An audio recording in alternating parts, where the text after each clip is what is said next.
ಮಹಾಭಾರತದ ಸ್ತ್ರೀ ಪಾತ್ರಗಳಲ್ಲಿ ದ್ರೌಪದಿ ಮುಖ್ಯಳಾದವಳು. ದ್ರೌಪದಿಯ ವ್ಯಕ್ತಿತ್ವದ ಅನೇಕ ಮುಖಗಳನ್ನು ಪರಿಚಯಿಸುವ ಬರಹವೇ ಅಗ್ನಿಪುತ್ರಿ.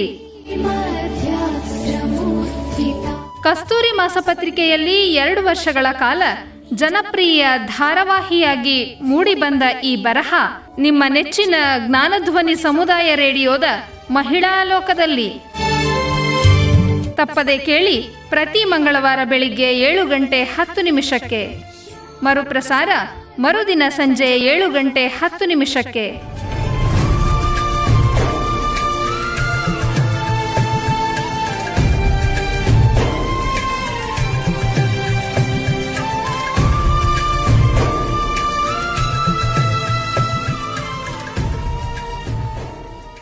ಜ್ಞಾನಧ್ವನಿ ಕೇಳುಗರಿಗೆಲ್ಲ ನಮಸ್ಕಾರ. ಮಹಿಳಾ ಲೋಕ ಕಾರ್ಯಕ್ರಮಕ್ಕೆ ತಮಗೆಲ್ಲ ಪ್ರೀತಿಪೂರ್ವಕವಾದ ಸ್ವಾಗತ. ಕೇಳುಗರೆ, ಅಗ್ನಿಪುತ್ರಿ ಸರಣಿಯ ಮುಂದಿನ ಭಾಗವನ್ನ ಕೇಳೋಣ ಬನ್ನಿ. ಮದುವೆಯಾದ ನಂತರ ದ್ರೌಪದಿಗೆ ಸಹಜವಾಗಿಯೇ ಸಂತೋಷವಾಯಿತು ಎನ್ನುತ್ತಾರೆ ವ್ಯಾಸರು. ಇಲ್ಲಿ ಸಹಜವೆಂದರೆ ಯಾವುದು ಸಹಜ? ತಾನು ಬಯಸುತ್ತಿದ್ದ ಅರ್ಜುನನನ್ನು ವರಿಸಿದ್ದಕ್ಕೋ ಅಥವಾ ವೀರಾದಿವೀರರೆನಿಸಿದ ಪಾಂಡವರನ್ನು ವರಿಸಿದ್ದಕ್ಕೋ? ಉತ್ತರ ಅವರವರ ಭಾವಕ್ಕೆ ಬಿಟ್ಟದ್ದು. ಇಲ್ಲಿ ಮತ್ತೊಂದು ಪ್ರಸಂಗವೂ ಬರುತ್ತದೆ. ದ್ರೌಪದಿ ದಿವ್ಯ ದುಕೂಲವನ್ನು ಧರಿಸಿ ಅಂತಃಪುರಕ್ಕೆ ಬಂದು ಅತ್ತೆಯಾದ ಕುಂತಿದೇವಿಗೆ ಕಾಲು ಮುಟ್ಟಿ ನಮಸ್ಕರಿಸುತ್ತಾಳೆ. ಇಲ್ಲಿ ಅತ್ತೆಯ ಹಾರೈಕೆ ಮತ್ತು ಆಶೀರ್ವಾದ ಅಥವಾ ಸೊಸೆಯಿಂದ ನಿರೀಕ್ಷೆ ಎನ್ನೋಣವೇ? ಎಷ್ಟು ದೀರ್ಘವಿದೆ ನೋಡಿ. ಭದ್ರೆ, ಶಚಿಯು ಇಂದ್ರನೊಡನೆ, ರೋಹಿಣಿಯು ಚಂದ್ರನೊಡನೆ, ದಮಯಂತಿಯು ನಳರಾಜನೊಡನೆ, ಅರುಂಧತಿ ವಶಿಷ್ಠರೊಡನೆ, ಲಕ್ಷ್ಮಿಯು ವಿಷ್ಣುವಿನೊಡನೆ ಇರುವಂತೆ ನೀನು ನಿನ್ನ ಪತಿಗಳೊಡನೆ ಇರಬೇಕಮ್ಮ. ಇವರೇ ನಿನಗೆ ಆದರ್ಶ ಸ್ತ್ರೀರತ್ನಗಳು. ದೀರ್ಘಾಯುಗಳಾದ ಮತ್ತು ಪರಾಕ್ರಮಶಾಲಿಗಳಾದ ಮಕ್ಕಳಿಗೆ ವೀರಮಾತೆಯಾಗು. ಮುಂತಾಗಿ ರಾಣಿಯಾದವಳ ಮತ್ತು ಪತ್ನಿಯಾದವಳ ಕರ್ತವ್ಯವನ್ನು ಬೋಧಿಸುತ್ತಾಳೆ. 5 ಜನ ಹೆಂಡತಿಯರ ಸ್ಥಾನವನ್ನು ಈಕೆಯೊಬ್ಬಳೇ ವಹಿಸಿರುವುದರಿಂದ ಎಲ್ಲ ಗುರುತರ ಜವಾಬ್ದಾರಿಗಳು ದ್ರೌಪದಿಯ ಮೇಲೆ. ಆಕೆ ಯಜ್ಞ ಯಾಗಾದಿಗಳಲ್ಲಿ ನಿರತರಾದ ಪತಿಗಳ ಸೇವೆ ಮಾಡಬೇಕಂತೆ. ಅಲ್ಲದೆ ಯಜ್ಞದ ಯಜಮಾನಿಯೂ ಆಗಬೇಕಂತೆ. ಅತಿಥಿ, ಅಭ್ಯಾಗತರು, ಸಾಧುಗಳು, ವೃದ್ಧರು ಮತ್ತು ಗುರುಜನರು ಇವರೆಲ್ಲರನ್ನೂ ಯಥಾಯೋಗ್ಯವಾಗಿ ಸತ್ಕರಿಸುವುದರಲ್ಲೇ ನಿನ್ನ ಕಾಲವೆಲ್ಲವೂ ಕಳೆಯಲಿ ಎನ್ನುವ ಹರಕೆ ಬೇರೆ. ದುಕೂಲವನ್ನು ಧರಿಸಿ ಬಂದಿರುವ ನಿನ್ನನ್ನು ನೋಡಿ ಬಹಳ ಸಂತೋಷಗೊಂಡಿದ್ದೇನೆ. ಮುಂದೆ ಕಂಕುಳಲ್ಲಿ ಮಗುವನ್ನೆತ್ತಿಕೊಂಡು ಇಂತಹುದೇ ಪೀತಾಂಬರವನ್ನು ಧರಿಸಿ ಬಂದಾಗ ಇನ್ನೂ ಸಂತೋಷ ಪಡುತ್ತೇನೆ. ಇದು ಬದುಕಿನ ಎಲ್ಲ ಅನುಭವಗಳಿಂದ ಮಾಗಿದ ಅತ್ತೆಯೊಬ್ಬಳ ಅಂತರಂಗದ ಆಶಯ. ಸೊಸೆ ಸುಖವಾಗಿಯೂ ಇರಬೇಕು ಮತ್ತು ಮೊಮ್ಮಗುವನ್ನೂ ಕೊಡಬೇಕು.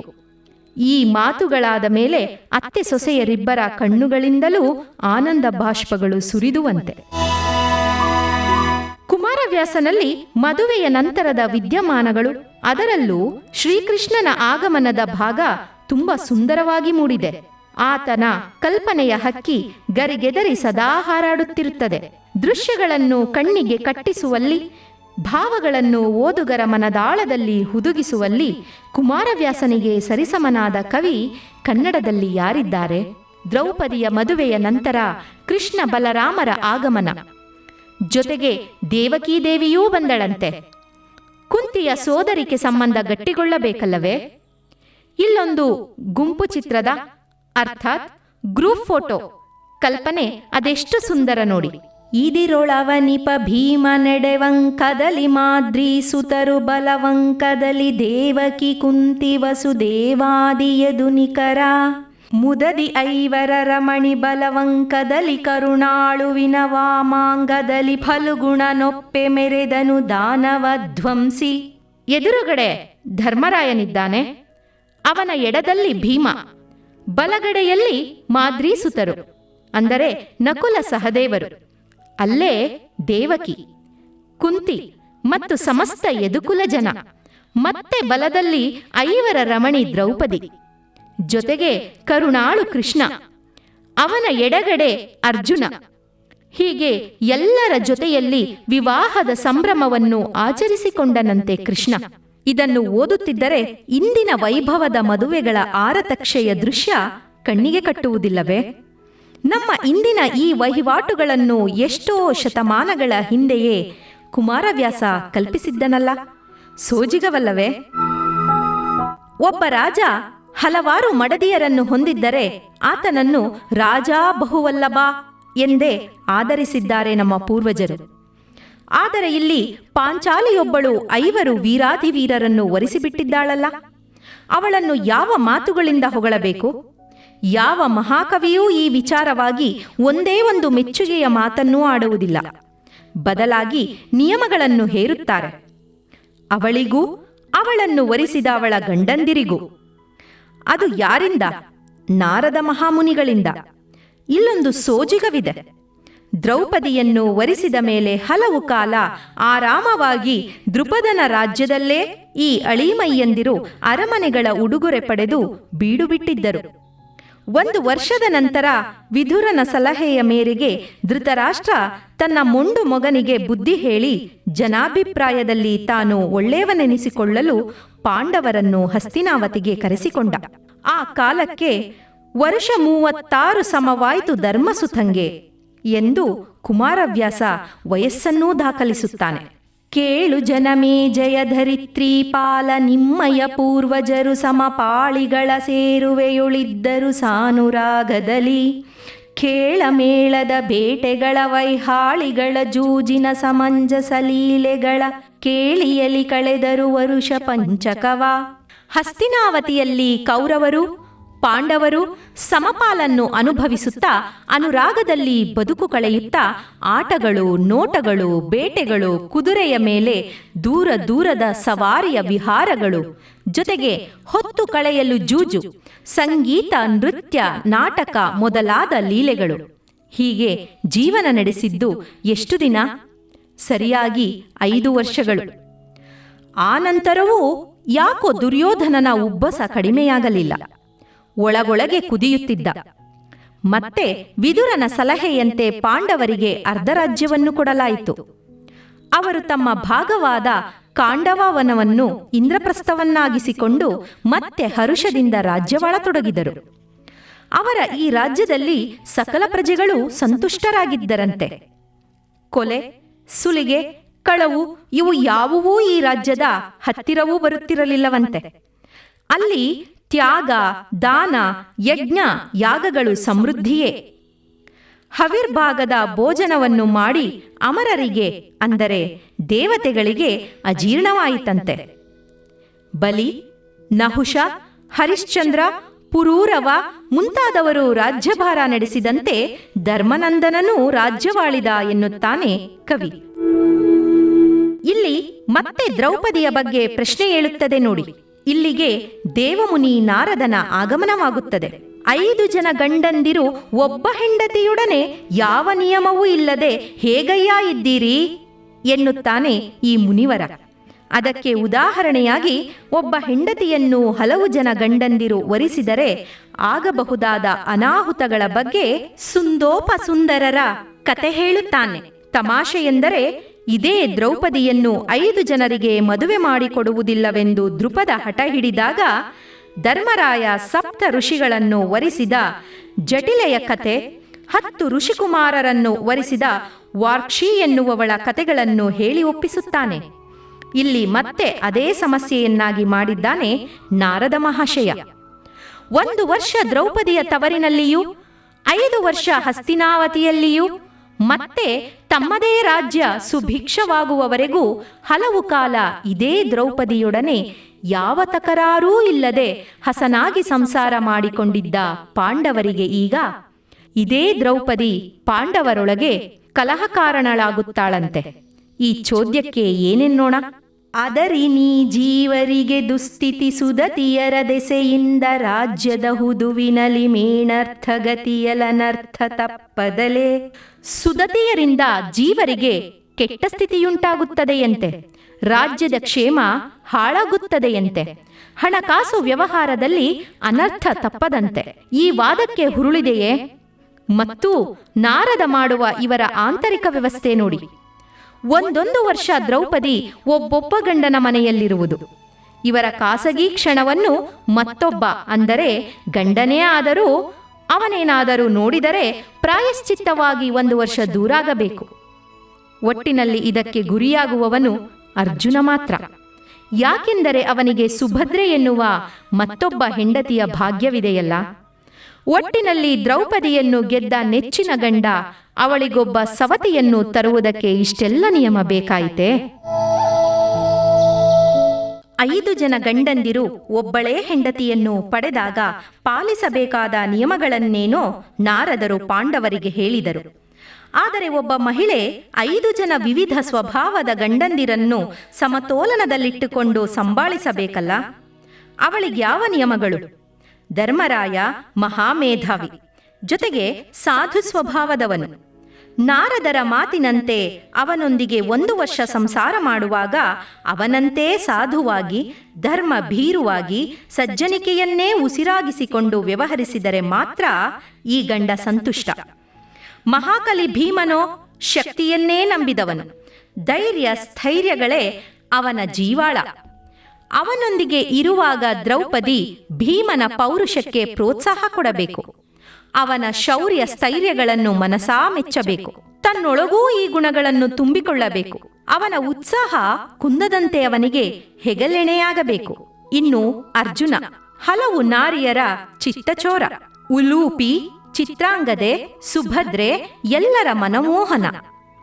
ಇವನ ಜೊತೆ ದ್ರೌಪದಿಯೂ ಶೃಂಗಾರವತಿಯಾಗಿದ್ದರಷ್ಟೇ ಅವನೊಂದಿಗಿನ ಬದುಕು ಸುಲಭ. ಇಲ್ಲದಿದ್ದರೆ ಸುಭದ್ರೆಯ ಕಡೆಗೋ ಮತ್ಯಾರ ಕಡೆಗೋ ಜಾರಿಯೇ ಹೋಗುವನಲ್ಲ.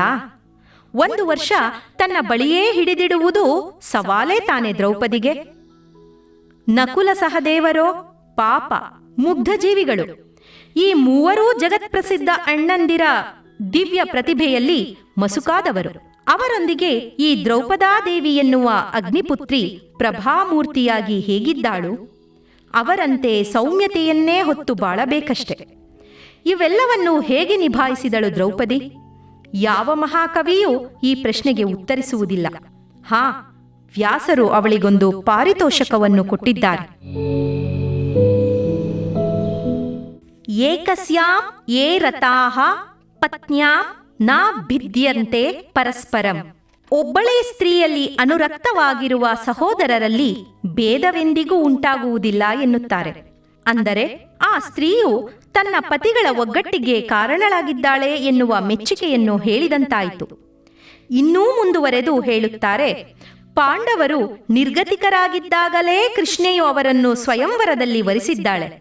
ಇನ್ನು ಈಗ ಅವರು ಸಕಲೈಶ್ವರ್ಯ ಸಂಪನ್ನರಾಗಿದ್ದಾರೆ. ಈಗವರನ್ನು ಯಾರಿಂದಲೂ ಭೇದಿಸಲು ಸಾಧ್ಯವಿಲ್ಲ. ಆ ಮಟ್ಟಿಗೆ ದ್ರೌಪದಿ ಯಶಸ್ವಿಯೂ ಆಗಿದ್ದಾಳೆ. ವ್ಯಾಸರ ಈ ಮಾತುಗಳು ದ್ರೌಪದಿ ಎನ್ನುವ ವೀರ ವನಿತೆಗೆ ಕೊಟ್ಟ ಪ್ರಶಸ್ತಿಯೇ ಸರಿ.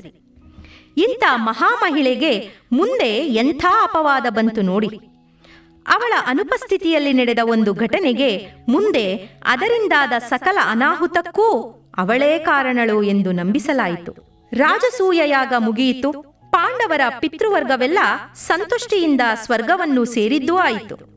ರಾಜಸೂಯಕ್ಕೆ ಬಂದವರೆಲ್ಲ ಕೃಷ್ಣನನ್ನೂ ಸೇರಿದಂತೆ ಅವರವರ ಊರುಗಳಿಗೆ ವಾಪಸ್ ತೆರಳಿದ್ದಾಯಿತು. ಈ ದುರ್ಯೋಧನನೆನ್ನುವ ಮಹಾನುಭಾವನೂ ತನ್ನೂರಿಗೆ ಹೋಗಬೇಕು ತಾನೆ? ಇಲ್ಲ, ಹೋಗದೆ ಪಾಂಡವರು ಇಂದ್ರನಗರಿಯನ್ನೂ ಮೀರಿಸುವಂತೆ ಕಟ್ಟಿದ್ದ ಇಂದ್ರಪ್ರಸ್ಥದಲ್ಲೇ ಅದರ ಸಕಲ ವೈಭೋಗಗಳನ್ನು ಅನುಭವಿಸುವುದಕ್ಕಾಗಿ ಉಳಿದುಕೊಂಡ. ಆದರೆ ಅಲ್ಲಾದರೂ 4 ದಿನ ಸಂತೋಷವಾಗಿ ತನ್ನ ಕುತ್ಸಿತ ಕುಬುದ್ಧಿಯನ್ನೆಲ್ಲ ದೂರ ಸರಿಸಿ ಇರಬಾರದಿತ್ತೆ? ಅದು ಹೇಗೆ ಸಾಧ್ಯವಾದೀತು? ಒಳಗೆ ದುರ್ಗುಣಗಳ ಮೂಟೆ ಕಟ್ಟಿಕೊಂಡವರಿಗೆ ನಿರ್ಮಲ ಸಮಾಧಾನ ಹೇಗೆ ಬಂದೀತು? ಮಯ ನಿರ್ಮಿತ ಸಭಾಭವನಕ್ಕೆ ಹೋದ. ನೀರು ಎಂದುಕೊಂಡು ಪಂಚೆಯನ್ನು ಮೇಲೆತ್ತಿ ನಡೆದ. ಅದು ನೆಲವಾಗಿತ್ತು. ನೆಲವೆಂದುಕೊಂಡು ಅಡಿಯಿಟ್ಟ. ಅದು ಕೊಳವಾಗಿದ್ದು ರೇಷ್ಮೆಯ ದುಕೂಲವನ್ನೆಲ್ಲ ಒದ್ದೆ ಮಾಡಿಕೊಂಡ. ಬಾಗಿಲು ಎಂದು ಗೋಡೆಗೆ ಡಿಕ್ಕಿ ಹೊಡೆದ. ಈ ಸಮಯದಲ್ಲೆಲ್ಲ ಅವನ ಜೊತೆ ಇದ್ದವರು ಅವನ ದುಸ್ಥಿತಿಯನ್ನು ಕಂಡು ಬಿದ್ದು ಬಿದ್ದು ನಕ್ಕವರು. ಅವನ ಬಟ್ಟೆಗಳು ಒದ್ದೆಯಾದಾಗ ಬೇರೆ ಬಟ್ಟೆಗಳನ್ನು ತಂದುಕೊಟ್ಟವರು ಭೀಮಾರ್ಜುನರು ಮತ್ತು ನಕುಲ ಸಹದೇವರು. ದ್ರೌಪದಿ ಆಗ ಅಲ್ಲಿದ್ದಳೆಂದು ವ್ಯಾಸರೂ ಹೇಳುವುದಿಲ್ಲ, ಕುಮಾರವ್ಯಾಸ ಸಹ ಹೇಳಿಲ್ಲ. ಈ ಘಟನೆಗಳನ್ನು ವ್ಯಾಸರು ವಿವರವಾಗಿ ಹೇಳಿದರೆ ಕುಮಾರವ್ಯಾಸ ಒಂದೇ ಪದ್ಯದಲ್ಲಿ ಮುಗಮ್ಮಾಗಿ ಮುಗಿಸಿಬಿಟ್ಟಿದ್ದಾನೆ. ಪರಿಭವಕ್ಕೆ ಗುರಿಯಾಗಿ ಹಾಸ್ಯದ ಹರಹಿನಲಿಹಳುವಾಗಿ ಪಾಂಡವರ ಅರಸರನು ಬೀಳ್ಕೊಂಡು ಹಸ್ತಿನಾಪುರಕ್ಕೆ ಹೊರವಂಟ. ಈ ಅರ್ಧ ಪದ್ಯದಲ್ಲಿ ಬಹಳ ಚುಟುಕಾಗಿ ಘಟನೆಯನ್ನು ವಿವರಿಸಲಾಗಿದೆ. ಮಯ ನಿರ್ಮಿತ ಮಹಾಸಭೆಯಲ್ಲಿ ವ್ಯಾಸ ಮುನಿಗಳನ್ನು ಬೀಳ್ಕೊಟ್ಟ ಧರ್ಮರಾಯ ಅಲ್ಲಿಗೆ ಕೌರವರನ್ನು ಕರೆಸಿಕೊಂಡ. ಆಗ ದುರ್ಯೋಧನ ಅವಮಾನಕ್ಕೆ ಗುರಿಯಾದ. ಸುತ್ತಲಿನ ಜನರಲ್ಲಿ ಹಾಸ್ಯವು ಹರಡಿಹೋಯಿತು. ಇದರಿಂದಾಗಿ ಅವಮಾನಕ್ಕೂ ಗುರಿಯಾದ. ಈ ಮನಸ್ಥಿತಿಯಲ್ಲಿ ಪಾಂಡವರನ್ನು ಬಿಟ್ಟು ಹಸ್ತಿನಾಪುರದತ್ತ ಪಯಣಿಸಿದ. ಅವಮಾನವಾಯಿತು ಎನ್ನುವುದು ಮೇಲಿನ ಕೋಪಕ್ಕೆ ಕಾರಣ. ನಿಜವಾದ ಕಾರಣ ಪಾಂಡವರ ಅತುಲೈಶ್ವರ್ಯವನ್ನು, ಸಾಮಂತರಾಜರ ಶರಣಾಗತಿಯನ್ನು, ಸಮಾನ ರಾಜರ ಮೆಚ್ಚುಗೆಯನ್ನು, ಬೆಳ್ಳಿ ಬಂಗಾರ ವಜ್ರ ವೈಢೂರ್ಯಗಳೇ ಅಲ್ಲದೆ ಆನೆ ತುರಗ ಪದಾತಿ ದಾಸ ದಾಸಿಯರ ಉಡುಗೊರೆಗಳ ಮಹಾಪೂರವೇ ಹರಿದು ಬಂದದ್ದನ್ನು ಕಂಡದ್ದು. ಎಲ್ಲಕ್ಕಿಂತ ಹೆಚ್ಚಾಗಿ ಪಾಂಚಾಲರಂಥ, ಯಾದವರಂಥ ಬಲಿಷ್ಠರು ಸ್ನೇಹ ಆದರಗಳ ಹೊಳೆಯನ್ನೇ ಹರಿಸಿದ್ದು. ಇಷ್ಟು ಸಾಕಲ್ಲವೇ, ದಾಯಾದಿಯೊಬ್ಬನ ಮನದಲ್ಲಿ ದುಗ್ಧೆಯ ಹೆಮ್ಮರ ಬೆಳೆಯಲು ಶಕುನಿಯ ಮುಂದೆ ಅವನು ಅದನ್ನೇ ಹೇಳುತ್ತಾನೆ. ದೈವಮೇವಂ ಪರಂ ಮನ್ಯೇ ಪೌರುಷಂ ತು ನಿರರ್ಥಕಂ ದೃಷ್ಟ್ವಾ ಕುಂತೀಸುತೆ ಶುಭ್ರಾಂ ಶ್ರಿಯಂ ತಾಮಾಹೃತಾಂ ತಥಾ. ಮಾತುಲ, ಇಂದು ಕುಂತಿಪುತ್ರರು ಪಡೆದಿರುವ ಅಕ್ಷಯವಾದ ವಿಶುದ್ಧವಾದ ಐಶ್ವರ್ಯವನ್ನೂ ಹಾಗೂ ಸಾರ್ವಭೌಮತ್ವವನ್ನೂ ನೋಡಿದರೆ ವಿಧಿಯೇ ದೊಡ್ಡದೆಂದೂ ಮನುಷ್ಯ ಪ್ರಯತ್ನಗಳೆಲ್ಲವೂ ನಿರರ್ಥಕವೆಂದೂ ನನಗನ್ನಿಸುತ್ತಿದೆ. ಇಷ್ಟೊಂದು ಹತಾಶನಾದ ಅಳಿಯನನ್ನು ಮಾತುಲನಾದವನು ಸಂತೈಸಬೇಕಷ್ಟೆ. ಪಾಂಡವರನ್ನು ಕರೆಸಿ ಜೂಜಾಡುವ ಷಡ್ಯಂತ್ರವನ್ನು ಹೆಣೆಯಲಾಗುತ್ತದೆ. ಇದಕ್ಕೆ ತಂದೆಯನ್ನು ಒಪ್ಪಿಸಬೇಕಲ್ಲ. ಚಕ್ರವರ್ತಿ ಎಂದು ಸಿಂಹಾಸನದಲ್ಲಿ ಕುಳಿತಿರುವವನು ಆತನೇ ತಾನೆ. ಈ ಮಾವ ಅಳಿಯಂದಿರ ಹುನ್ನಾರವನ್ನು ಮೊದಲು ಧೃತರಾಷ್ಟ್ರ ಒಪ್ಪುವುದಿಲ್ಲ. ವಿದುರನನ್ನು ಕೇಳೋಣ, ಅವನೇ ನನ್ನ ರಾಜಕೀಯ ಮಾರ್ಗದರ್ಶಿ ಎನ್ನುತ್ತಾನೆ. ವಿದುರ ಇಂಥ ದುರ್ನಡತೆಯನ್ನು ಒಪ್ಪುವುದಿಲ್ಲವೆನ್ನುವುದು ಕೌರವೇಂದ್ರನಿಗೆ ಗೊತ್ತಿರುವ ಸಂಗತಿಯೇ. ನೀನು ಒಪ್ಪದಿದ್ದರೆ ಆತ್ಮಹತ್ಯೆ ಮಾಡಿಕೊಳ್ಳುತ್ತೇನೆ ಎನ್ನುತ್ತಾನೆ. ಅವನ ಈ ಯೋಚನೆಯನ್ನೇ ಕೊಚ್ಚಿಹಾಕುವಂತೆ ಅಪ್ಪನಿಂದ ಸಮಾಧಾನದ ಪ್ರೀತಿಯ ಪ್ರವಾಹವೇ ಹರಿದು ಬರುತ್ತದೆ. ಈಗ ಶುರುವಾಗುತ್ತದೆ ದ್ರೌಪದಿಯ ಹೆಸರಿಗೆ ಮಸಿ ಬಳಿಯುವ ನಾಟಕ. ತನಗೆ ಮಯ ನಿರ್ಮಿತ ಸಭೆಯಲ್ಲಿ ಆದ ಅವಮಾನಗಳನ್ನು ಕೂಲಂಕುಷವಾಗಿ ವರ್ಣಿಸಿ ಅಪ್ಪನಿಂದ ಅನುಕಂಪವನ್ನು ಗಿಟ್ಟಿಸಿಕೊಳ್ಳಲು ಬಯಸುತ್ತಾನೆ. ನಾನು ಅಲ್ಲಿದ್ದದ್ದು ಕೊಳವೆಂದು ಬಗೆದು ನನ್ನ ವಸ್ತ್ರವನ್ನು ಮೇಲಕ್ಕೆ ಕಟ್ಟಿದೆ. ಅದನ್ನು ನೋಡಿ ಭೀಮಸೇನನು ದರಿದ್ರನನ್ನು ಕಂಡಾಗ ಅಪಹಾಸ್ಯ ಮಾಡುವಂತೆ ನಕ್ಕನು. ಮುಂದೆ ಸರೋವರ ಸಿಕ್ಕಾಗ ಅದು ಕೃತಕವೆಂದು ಭಾವಿಸಿ ಅಡಿಯಿಟ್ಟೆ. ಅದು ನಿಜವಾದ ನೀರಾಗಿದ್ದು ನನ್ನ ಬಟ್ಟೆಗಳು ತೋಯ್ದು ಹೋದವು. ಇದನ್ನು ಕಂಡು ಭೀಮಾರ್ಜುನರು ಗಹಗಹಿಸಿ ನಕ್ಕರು. ದಾಸಿಯರೊಡನೆ ಸೇರಿ ದ್ರೌಪದಿಯೂ ನಕ್ಕಳು. ಆ ನಗುವು ನನ್ನ ಹೃದಯದಲ್ಲಿ ಶೂಲದಂತೆ ನಾಟಿ ಈಗಲೂ ಅಪಾರವಾದ ಯಾತನೆಯನ್ನುಂಟು ಮಾಡುತ್ತಿದೆ. ಇದು ಚಕ್ರವರ್ತಿಯನ್ನು ಬಗ್ಗಿಸಲು ಮಾಡಿದ ಮೊದಲ ಹುನ್ನಾರ. ಅದಕ್ಕಿಂತ ಬಲವಾದ ಹುನ್ನಾರ ಎರಡನೆಯದು. ಭೀಮಾದಿಗಳಿಂದ ಅಪಹಾಸ್ಯಕ್ಕೀಡಾದ ನಾನು ಅಲ್ಲಿಂದ ಹೊರಹೋಗಲು ಬಾಗಿಲ ಕಡೆ ನುಗ್ಗಿದೆ. ಅದು ಬಾಗಿಲಾಗಿರದೆ ರತ್ನಖಚಿತವಾದ ಗೋಡೆಯಾಗಿದ್ದಿತು. ನನ್ನ ತಲೆಯು ಅದಕ್ಕೆ ಬಡಿದು ಬಹಳ ಯಾತನೆಯಾಯಿತು. ಆಗ ಅಪ್ಪ ಭೀಮನೇನೆಂದ ಗೊತ್ತೇ? ಓ ಧೃತರಾಷ್ಟ್ರಪುತ್ರ, ಅಂದರೆ ಕುರುಡನ ಮಗನೇ ಎನ್ನುವ ಅರ್ಥದಲ್ಲಿ, ಇಲ್ಲಿದೆ ಬಾಗಿಲು ಎಂದು ಗಟ್ಟಿಯಾಗಿ ಕೂಗಿ ಹೇಳಿದನು. ದಾಸಿಯರೊಡನೆ ಸೇರಿ ದ್ರೌಪದಿಯೂ ನಕ್ಕಳು ಎನ್ನುವುದಷ್ಟೇ ವ್ಯಾಸರ ದುರ್ಯೋಧನ ಹೇಳುವುದು. ಆದರೆ ಕುಮಾರವ್ಯಾಸನ ದುರ್ಯೋಧನ ಇನ್ನೂ 2 ಹೆಜ್ಜೆ ಮುಂದೆ ಹೋಗುತ್ತಾನೆ. ಅಂದು ದ್ರೌಪದಿ ಸಹಿತ ನಾರಿ ವೃಂದ ಕೈಗಳ ಹೊಯ್ದುಮಿಗೆಗೊಳ್ಳೆಂದು ನಕ್ಕುದು ನೊಂದು ತಲೆವಾಗಿದೆನು ಲಜ್ಜೆಯಲಿ ಎಂಬೆನೇನನು ಹೊರಳಿ ನಗುವನಿ ತಂಬಿನಿಯರನು ಭೀಮ ಪಾರ್ಥರ ಡಂಬರವ ಕಂಡು ಅಸುವ ಹಿಡಿದೆನು ನೋಡಿಕೊಳ್ಳೆಂದ. ಒಡ್ಡವಿಸಿತೆನ್ನಾಟ ನೆಗೆಯೊಳಗಡ್ಡ ಬಿದ್ದಳು ಪಾಂಡು ಪುತ್ರರ ಬೊಡ್ಡಿ ಬಿಂಕದಲವರು ಬಿರಿದರು ಭೀಮ ಫಲುಗುಣರು. ವ್ಯಾಸರಲ್ಲಿ ಬರೀ ಸಖಿಯರ ಸಹಿತ ದ್ರೌಪದಿ ನಕ್ಕರೆ ಇಲ್ಲಿ ಕೈತಟ್ಟಿ ನಗುತ್ತಾಳಂತೆ. ಮುಂದುವರೆದು ಮತ್ತೆ ಮತ್ತೆ ಹೊರಳಿ ನಗುತ್ತಾಳೆ. ಅವರೆಲ್ಲರ ಅಟ್ಟಹಾಸದ ಫಲವಾಗಿ ಈ ಮಹಾಶಯನಿಗೆ ಜೀವ ಹಿಡಿದುಕೊಳ್ಳುವುದೇ ಕಷ್ಟವಾಗಿದೆಯಂತೆ. ಮಾತು ಹೊಲಸಿನ ಗಂಧವಾಗಿದೆ ಎನ್ನುತ್ತಾನೆ ಕುಮಾರವ್ಯಾಸ ಒಂದೆಡೆಯಲ್ಲಿ. ಇಲ್ಲಿಯೂ ತಂದೆಯ ಮುಂದೆ ತನ್ನ ದುರ್ದಶೆಯನ್ನು ವರ್ಣಿಸುತ್ತಲೇ ದ್ರೌಪದಿಯನ್ನು ಪಾಂಡವರ ವೇಶ್ಯೆ ಎಂದು ಕರೆದು ಬಿಡುತ್ತಾನೆ. ಯಾವ ವ್ಯಕ್ತಿ ಈ ಘಟನೆಗಳೆಲ್ಲ ನಡೆದಾಗ ಅಲ್ಲಿ ಇರಲೇ ಇಲ್ಲವೋ ಆಕೆಯ ಬಗ್ಗೆ ಎಂಥೆಂಥ ಉಪಾಧಿಗಳು! ಇದ್ಯಾವ ನ್ಯಾಯ? ಇನ್ನೂ ದುಃಖದ ಸಂಗತಿ ಎಂದರೆ ಅಂದಿನಿಂದ ಇಂದಿನವರೆಗೂ ಜನಮಾನಸದಲ್ಲಿ ದ್ರೌಪದಿ ನಕ್ಕಿದ್ದರಿಂದಲೇ ಕುರುಕ್ಷೇತ್ರದ ಯುದ್ಧವಾಯಿತು ಎನ್ನುವ ಮಾತು ಉಳಿದು ಬಿಟ್ಟಿರುವುದು. ಇದರೊಂದಿಗೆ ಹುಟ್ಟುವ ನಂಬಿಕೆ ಏನೆಂದರೆ ಎಲ್ಲ ಅನಿಷ್ಟಗಳಿಗೂ ಹೆಣ್ಣೇ ಕಾರಣ ಎನ್ನುವ ಅವೈಜ್ಞಾನಿಕ ವಾದ.